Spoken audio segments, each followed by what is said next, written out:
ಅಧ್ಯಾಯ 48. ಗಾಣಗಾಪುರದ ರೈತನೊಬ್ಬನ ಅಮೋಘ ಗುರುಭಕ್ತಿಯನ್ನು ಸಿದ್ಧಯೋಗೇಶ್ವರರು ನಾಮಧಾರಕನಿಗೆ ವಿವರಿಸತೊಡಗಿದರು. ಗಾಣಗಾಪುರದಿಂದ ಸಂಗಮಕ್ಕೆ ಹೋಗುವ ದಾರಿಯಲ್ಲಿ ಒಂದು ಹೊಲವಿತ್ತು. ರೈತನೊಬ್ಬನು ಅದರಲ್ಲಿ ಬಿತ್ತನೆಯನ್ನು ಮಾಡುತ್ತಿದ್ದನು. ಶ್ರೀಗುರುಗಳು ಪ್ರತಿದಿನವೂ ಸಂಗಮಕ್ಕೆ ಅದೇ ದಾರಿಯಲ್ಲಿ ಹೋಗುವಾಗ ರೈತನು ಅವರಿಗೆ ವಂದಿಸುತ್ತಿದ್ದನು. ಶ್ರೀಗುರುಗಳ ಮಾತೆಂದರೆ ಅವನಿಗೆ ವೇದವಾಕ್ಯವಾಗಿತ್ತು.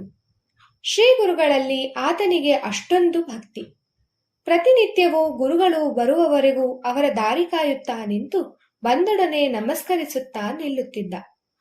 ರೈತನನ್ನು ಕಂಡು ಶ್ರೀಗುರುಗಳು ಮನದಲ್ಲೇ ಸಂತಸಪಟ್ಟರು. ಇದು ಪ್ರತಿನಿತ್ಯದ ಕಾರ್ಯಕ್ರಮವಾಗಿ ಹೋಗಿತ್ತು.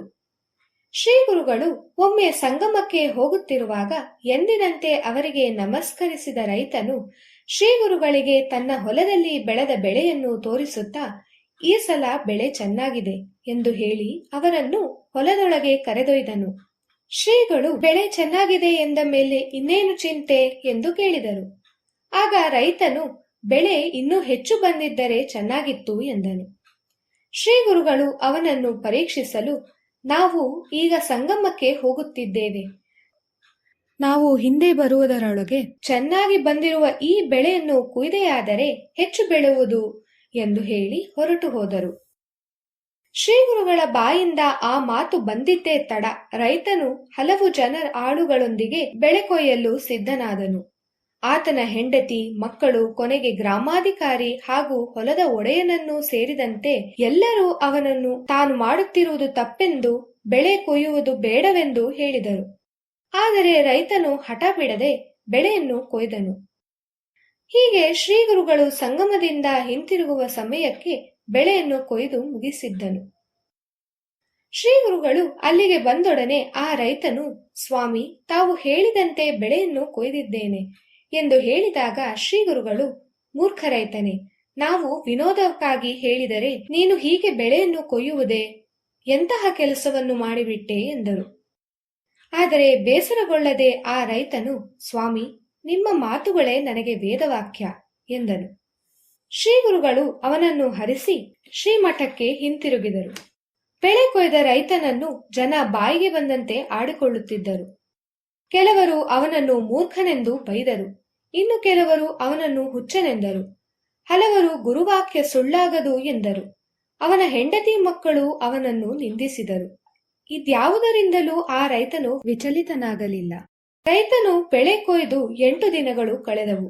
ಇದ್ದಕ್ಕಿದ್ದಂತೆ ವಾತಾವರಣದಲ್ಲಿ ಏರುಪೇರಾಯಿತು. ಶಾಖವು ಹೆಚ್ಚಾಯಿತು.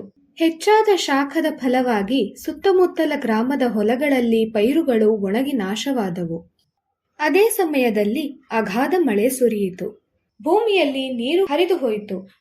ಗಾಣಗಾಪುರದಲ್ಲಿ ಎಲ್ಲಾ ಹೊಲಗಳು ಹಾಳಾದವು.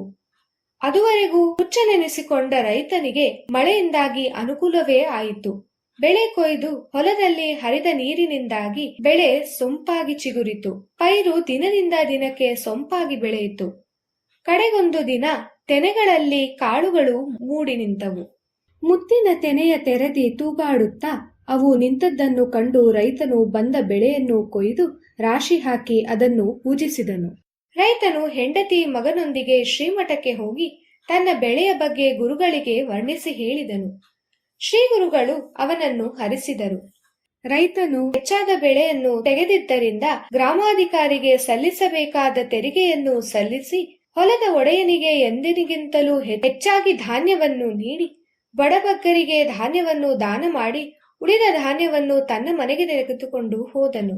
ಸ್ಥಿರವಾಗಿ ಗುರುಭಕ್ತಿಯುಳ್ಳವನ ಮನೆಯಲ್ಲಿ ಲಕ್ಷ್ಮಿ ಯಾವಾಗಲೂ ನೆಲೆಸುವಳು. ಅಂತಹವನಿಗೆ ಎಂದೂ ಕಷ್ಟಗಳು ಬರಲಾರದು. ಗುರುಭಕ್ತಿಯ ಪರಿಣಾಮವಾಗಿ ಅವನ ಮನೋಕಾಮನೆಗಳು ಪೂರೈಸುವುದು. ಹೀಗಿರುವುದರಿಂದಲೇ ಗುರುಸೇವೆಗೆ ಮಹತ್ವ ಸ್ಥಾನವು ದೊರಕಿರುವುದು ಎಂದು ಸಿದ್ಧಯೋಗೇಶ್ವರರು ನಾಮಧಾರಕನಿಗೆ ಹೇಳಿದರು ಎಂಬಲ್ಲಿಗೆ ಶ್ರೀ ಗುರುಚರಿತ್ರೆಯ 48ನೇ ಅಧ್ಯಾಯವು ಸಂಪೂರ್ಣವಾಯಿತು.